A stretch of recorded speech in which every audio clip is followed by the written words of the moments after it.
Welcome to the Variety After Show. I'm Audrey Yap, Variety anchor and reporter, and this is the show where we break down episodes of your favorite and soon-to-be favorite shows with the stars themselves. Today with me, Christian Slater from Dirty John, the Betty Broderick story, which just wrapped last night. Christian, thanks so much for hopping on. Hey, my pleasure. Thank you. This is my first Instagram live thing, and so I'm just kind of getting used to it. It's tricky signing on, but I think I'm glad we did it. You got it going. I mean, the lighting looks good. You're not backlit. You obviously know what you're doing. You've done this. Thank you. Thank you very much. Yes. All right, let's talk about this show, which just wrapped up last night. Yes. I love that it was such a 1980s period piece, almost. Right. Oh, yeah. Being on the set, wearing those clothes, the hair, all of it. Was it a little bit like a trip down memory lane for you?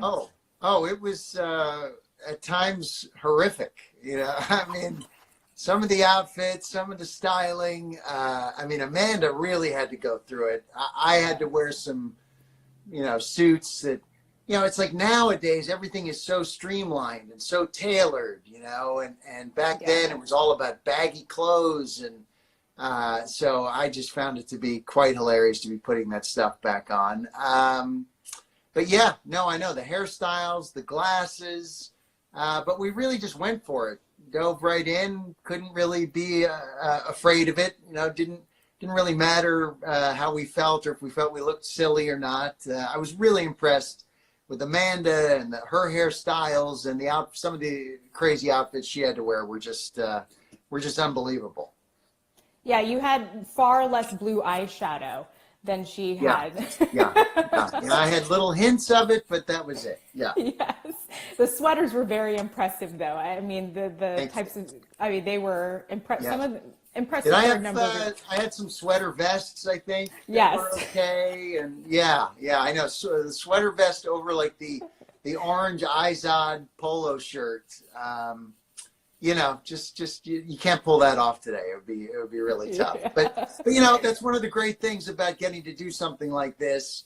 And the set design was incredible, and all the details that went into it. And the other crazy thing was working with this next generation of actors. I mean, these younger kids who would come onto the set as well and ask, what is that thing? And I'd say, well, that was an answering machine back in the 80s. That was something that people used to record messages. And, so kind of having to explain, what these things were to these kids was weird and hilarious at the same time.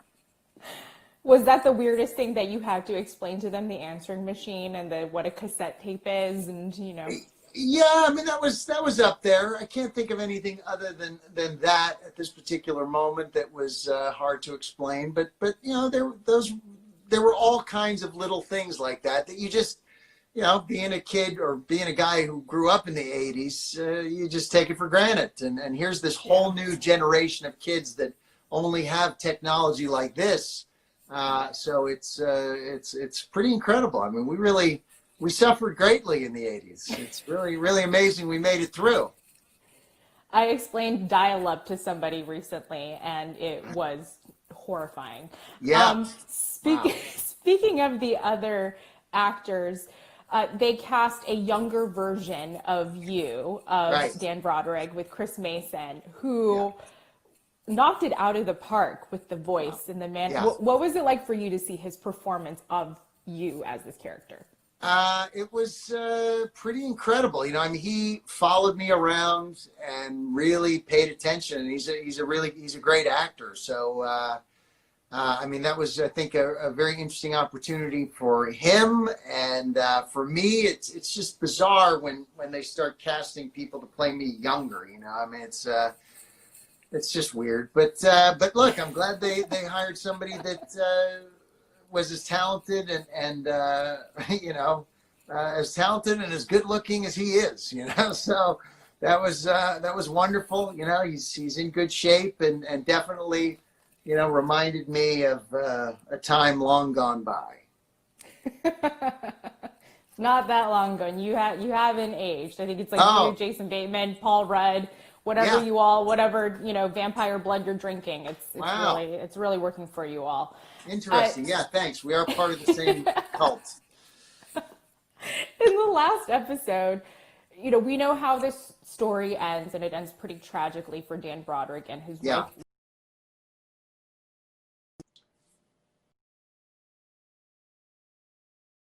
Okay. We We're don't back. actually, sorry about that. You were back. We don't actually see on the show, the actual crime take place. How Right. deliberate of a choice was that? And yeah, what went into that? I was, well, first of all, it's tricky. You're telling a story like this and you do know what the ending is. I mean, it's kind of like the Titanic. It's not really like a surprise what's going to happen. The ship was going to sink. Dan Broderick and his fiance are definitely going to die. There's no way out of that.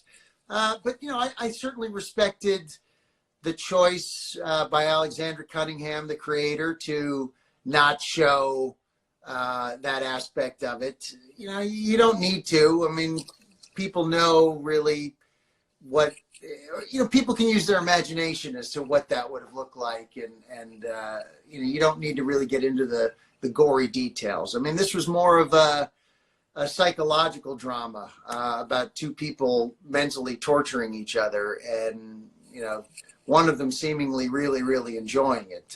Dan Broderick. I think the place that he was coming from was slightly sadistic and egomaniacal. But to get back to that point of not showing that, I felt that to be a very classy choice. I was surprised by it as well, because usually that's not the direction things like this go in. We are in a visual entertainment medium. But again, I think this was more about a mental journey, and a moment like that gives the opportunity for the audience to create whatever that might have looked like in their own mind. Right, right. How much of this case did you know about before you signed on to the show? I didn't know anything about it, to be honest with you. Maybe like peripherally, I might have heard about it, but definitely not enough. It was definitely too self-centered at that time to pay any attention to anything that was going on. So yeah, it was obviously a tragic story. And, the person that really filled me in was Alexandra Cunningham again. She and I had a great conversation to start off with about this. And she was so passionate about telling this story, and really wanted to get it on the air and wanted to do it in a way that it hadn't been done before. And she wanted to keep it to a certain degree balanced between the two people, to kind of show the both sides of what it was like for her and what it was like for him a little bit. It's not like he was dealing with a particularly sane person either. So these two both were at each other's throats. And the sad thing is that I think the circumstances of where they were living, kind of put both of them in a position to not necessarily be willing to ask for help, get outside help, and help them kind of navigate through that whole situation in a more respectable, responsible, truthful way. Absolutely. And even though he is ultimately the victim of the story in the sense that he lost his life, I think Dan Broderick as the character, like you said, there's a balance between the two kind of going at each other. So what did you find redeeming about him as a character, as you were building this character? Well, it's hard to say. I mean, this is an interpretation of the guy. So this was really, Alexander Cunningham's point of view and interpretation of who Dan Broderick was. I mean, he was successful. He was talented. He did use his skills at times to help people. He used his intelligence. He used his skills as a doctor and as a lawyer to, help other people that were suffering in that kind of situation. So those were admirable qualities. But at the end of the day, it's funny. I just watched this movie Gaslight with Audrey Hepburn and Charles Hmm. Boyer, and I had shown it to my daughter before I'd even heard about this project, and I was so glad I watched that again because I hadn't seen it in such a long time. But it really is a gaslighting story. It's one of those stories where there's just so much psychological insanity going on, and so many lies being told, and really putting a woman in that kind of position where she needs to question every possible thing is just torturous, and it made me think a lot about that movie. So that was, Charles Boyer was in my brain for a lot while we were making this particular show. And so that's sometimes, if you can't find anything particularly redeeming about the character that you're playing, you have to find other reasons to get excited about it. And Sure. to do kind of an homage to Gaslight, that movie, was enough for me.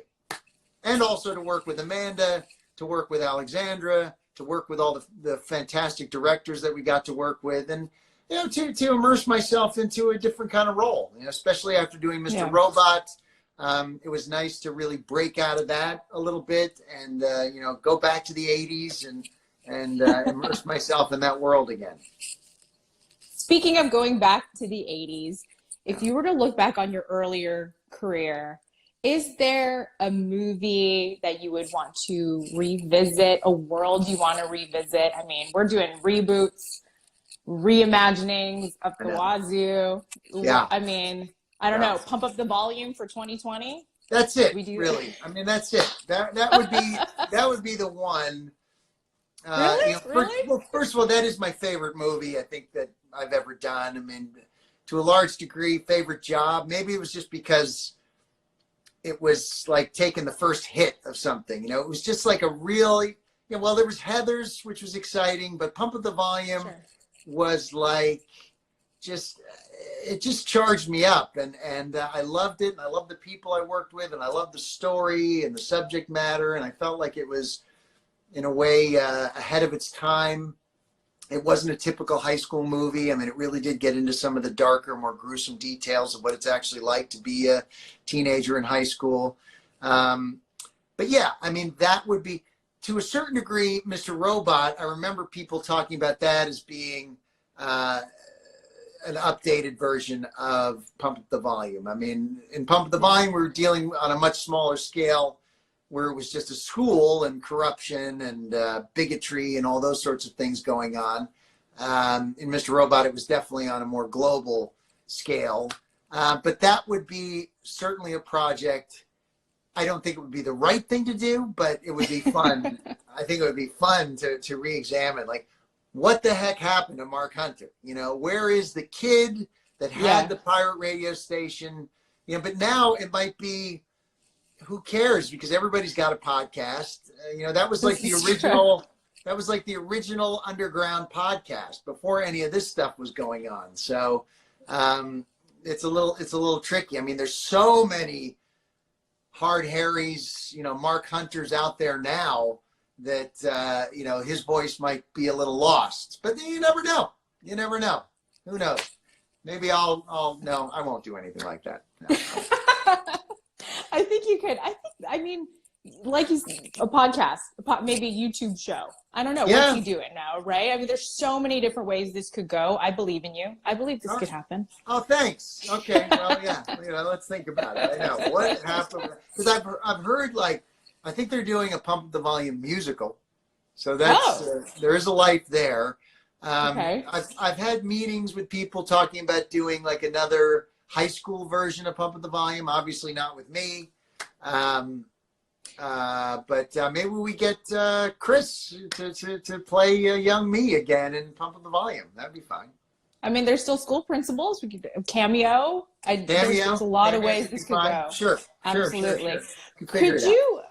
Could you imagine being a young actor nowadays with social media, with all the pressures that come with that kind of exposure that you didn't necessarily have to go through in the same way when you were coming up?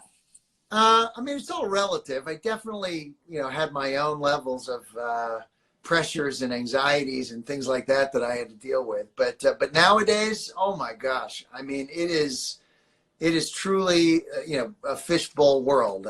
Everything that you do is under a microscope. Kind of whether you're famous or not. I mean, if you have an Instagram, just people are watching you and looking into your life, and it's pretty crazy. It's pretty crazy. I mean, it takes it kind of takes away so much of the specialness. I remember back in the 80s, and the idea of being an actor, and it was something you really had to work for and find interesting projects to be involved with. And now you can just pop on something like this and become famous for who knows what. So as far, and look, and I'm not judging it or anything like that. It's just different. It's different from when it was when I was growing up. Like anybody at any time can pop on and do something crazy and get, 2 billion followers in 30 minutes. So it's a bizarre world. Yeah, very much so. But you seem to be really adept at the social media stuff. So, I mean, well, I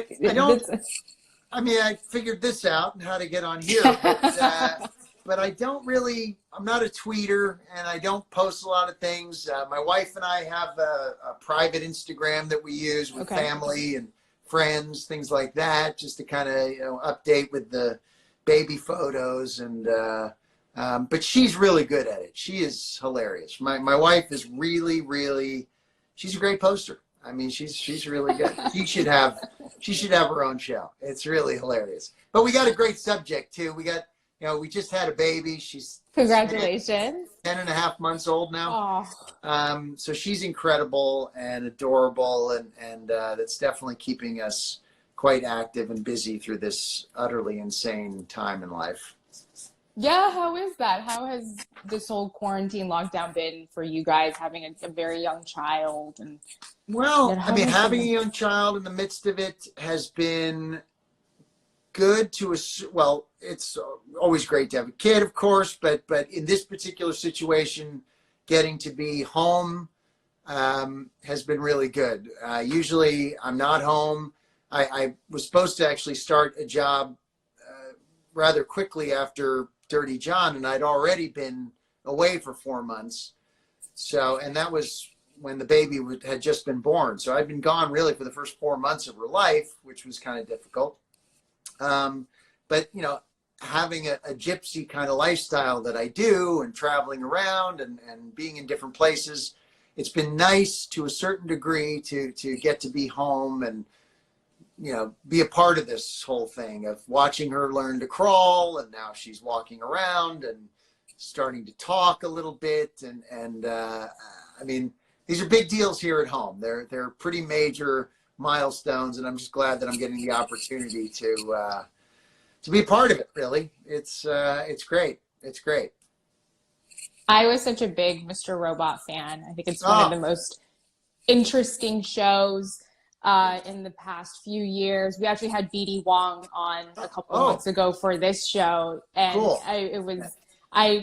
The storytelling in that was just so interesting, and I feel like there is more story to tell. Have you talked to Sam Esmail about this? Like, I don't know, is there more anything else that we can induce from that? I mean, of course, it's such a twisted, crazy road, that show. I would have loved to have gone on. He just really felt that he didn't want to overdo it, I guess. Didn't want to do more than 4 seasons. I love doing it. I love playing the role.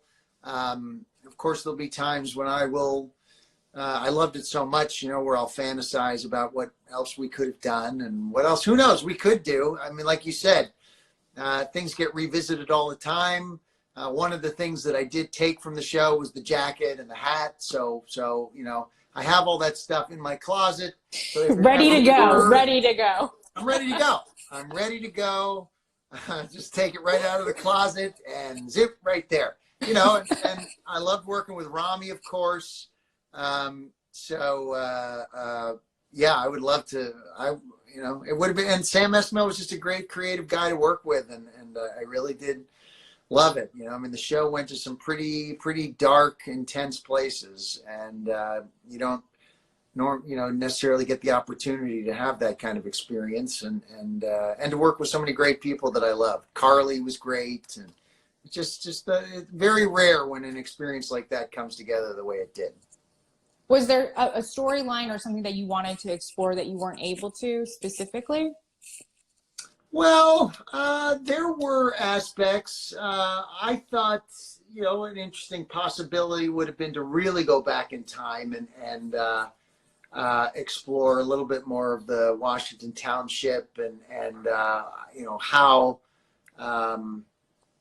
my character Edward got fired, and just a little bit more detail and insight into that particular time I thought would have been interesting. But hey, I think we did plenty. I think we really did get a great deal out of the show. I think it wrapped up beautifully. So perhaps we just leave well enough alone. I just thought it was great. Yeah. Well, I want to wrap you up here real quickly, but what have you been binging during this time? Anything new, anything old? I know you're a big Star Trek fan. Yeah, I do enjoy that. It's like nostalgia just gets me. I'll turn on like an old episode of, with Kirk and Spock, and I just, it brings me back to my childhood. I don't know. Did you watch Picard? Did you watch Picard? I did. What'd you think? Loved it. I loved it. I just thought it was great. I mean, I don't know. I mean, I was weeping at the end. I was really into it. And I don't know if that was, I think it's just his performance is so great. I love Patrick Stewart. I've crossed paths with him a few times, and he's just always been so sweet and very patient with me. So I don't know. It just really got me at the end. I really, really loved it. But you know what else I love? I love, we love Below Deck Mediterranean. That's a fun show. Fun show. You're a Bravo fan. I didn't know guess, this. Yeah, to a certain degree. I do enjoy that show. What else do I enjoy? Better Call Saul. I thought great was one. Just great. I recently rewatched the old Batman, 1989, with Michael Keaton and Jack Nicholson. I just rewatched that again. And just great stuff. It really takes you back to the 80s. I should have watched it while I was doing Dirty John. Oh well. Yeah. Well, I think you lived through it. I did. I lived through it. You knew it. Yeah, exactly. I squeaked by. Bring that authenticity to that role. Right. Christian Slater, this was such a pleasure to talk. Thank you so much. All right. I'm rooting for a Bed of Roses reboot, reimagining. Okay, yeah. I remember. What happened to that flower guy? Yeah. Yeah. Yeah. I don't know. We'll see. It's a good idea. So much to mind. Absolutely. Okay. Christian Slater from Dirty John, the Betty Broderick story. Thanks so much for hopping on the after show. This is great. Thank you so much. It was a pleasure. All right. See you soon. All the best. Stay safe. You too. Bye. And thanks for joining us on the after show. I'm Audrey Yap, variety anchor and reporter. You can follow me at Audrey Cleo on Instagram and Twitter. And thank you to Christian Slater for joining us today. That was so fun. Check out the show. It just wrapped, but you can probably binge it. It's on USA. It's Dirty John, Season 2, the Betty Broderick story. And I will see you all on the next one. For the latest from the world of entertainment, head over to variety.com.